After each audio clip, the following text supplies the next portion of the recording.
বন্ধুরা, আজকের পর্বে প্রথমেই দেখা যায় সাক্ষ্য ঝিলকে খুঁজতে বেরিয়েছে। তখন সে তাড়াহুড়োয় সামনে একজনকে ধাক্কা দিয়ে দেয়। সাক্ষ্য বলছে, আপনি প্লিজ কিছু মনে করবেন না, আসলে আমার কাছের একজনকে আমি খুঁজে পাচ্ছি না, আমার মাথায় কাজ করছে না, তাই এটা হয়ে গেছে। সাক্ষ্য বলছে, জানি না তাকে খুঁজে পাবো কি না। তখন পাশ থেকে একজন বলছে, ঠিক আছে, আপনি ভালোভাবে গাড়ি চালান, যদি পৌঁছতেই না পারেন তাহলে তাকে খুঁজে পাবেন কিভাবে। সাক্ষ্য তখন সামনে একটা বাস দেখে বলছে, ওটা তো হাওড়ার দিকেই যাচ্ছে, ঝিল কি তাহলে এই বাসেই আছে, নাকি ও প্ল্যাটফর্মে পৌঁছে গেছে?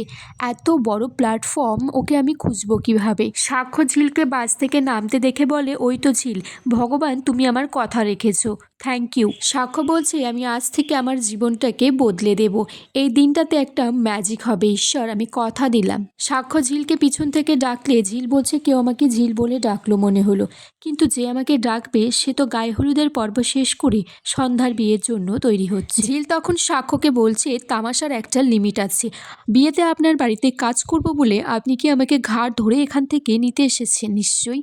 সাক্ষ্য বলছে, আমি আসার সময় অ্যাক্সিডেন্ট করছিলাম, আমি ওদেরকে বলেছি আমার মাথায় কাজ করছে না, আমাকে ক্ষমা করে দিতে, আর বলেছি আমার কাছের মানুষকে আমি খুঁজে পাচ্ছি না। এটা সত্যি ঝিল? ঝিল বলছে, কেন? বিয়ে বাড়িতে তো দিদি মা যাচ্ছে, গোষ্ঠী শুদ্ধ সবাই গিয়ে কি কাজ করতে হবে আপনি আমার অপারেশন করে দিয়েছেন বলে? সাক্ষ্য তখন ঝিলের হাতটা ধরলে ঝিল বলছে, এটা পাবলিক প্লেস, বস্তির মেয়ে হলেও আমার একটা মান সম্মান আছে, আপনি হাতটা ছেড়ে দিন। সাক্ষ্য তখন ঝিলকে বলছে, তোমার নিশ্চয়ই আমার উপরে অভিমান আছে। তখন ঝিল বলছে, আপনি কে যে আমার অভিমান থাকবে? তখন সাক্ষ্য বলছে, হাজবেন্ড, এক্স হাজবেন্ড। সাক্ষ্য বলছে, তোমাকে অনেক অপমান করেছি, কিন্তু এই অপমান ছেড়ে তোমাকে আজ থেকে সম্মান জানানোর পালা। ঝিল তখন বলছে, একটা মেয়ে অপেক্ষা করে আছে, আর আজ যেটা বলছেন সেটা করলে বাড়ির সবাই আমাকে ভিলেন ভাববে, আপনি আমাকে ভিলেন বানাতে চাইছেন? সাক্ষ্য বলছে, ভিলেন হলে আমি হব।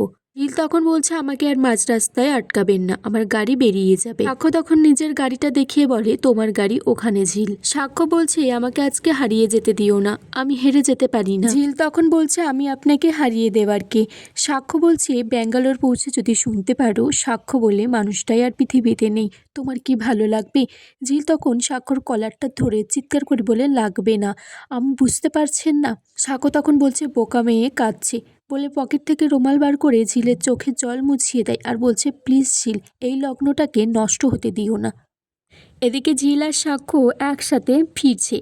তখন সাক্ষ্য গান চালিয়েছে, আমারও পরানো জাহাজাই, যেই গানটা ঝিল ফাংশনে গেয়েছিল। তখন ঝিল বলছে, এই গানটা? সাক্ষ্য বলছে, এটা আমি আমার মিউজিক সিস্টেমে লোড করে রেখেছি, প্রায়ই শুনি। সাক্ষ্য তারপর ঝিলের দিকে হাতটা বাড়িয়ে দিয়েছে তার হাতটা ধরার জন্য। আর এখানেই আজকের পর্ব শেষ হয়ে যায় বন্ধুরা।